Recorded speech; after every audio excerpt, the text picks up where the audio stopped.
going to leave no religion unstudied, except for one, which I was certain was not worth reading, which of course I'm sure you've guessed is Islam. Really? Yeah, Wow. what do I want to read about Islam for? That's the religion where they cover women in blankets and put them in closets. That's what I used to say. So I did study, and I actually almost became a Buddhist. I was very enthralled with Buddhism. I read a book called Zen and the Art of Motorcycle Maintenance. It's actually a wonderful book. And I thought, oh, this is a beautiful religion. And the reason I loved it, what I loved about it, was the tazkiyat an-nafs. So the real work that seemed to be taking place on the self. I found a professor who had a Buddhist club at the university. I attended one meeting with them. And I left the meeting with a realization that while the tazkiyat an-nafs was very real, it wasn't for God. It was for the nafs.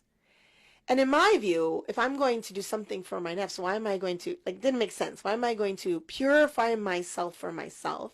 If I'm not going to purify myself for God, I'll just give myself whatever it wants. Right. You know? So I didn't become a Buddhist in that moment, alhamdulillah. I don't even know the word. I was in this sort of state of frustration. That's a good word, frustration.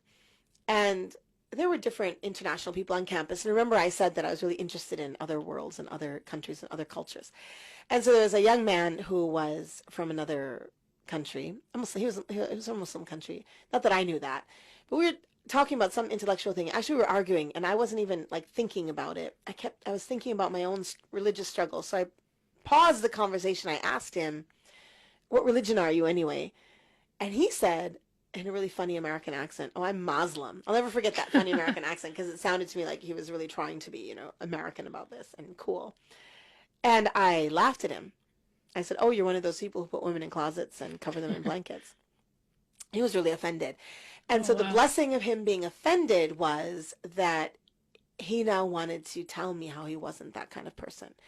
And that was my first exposure to Islam.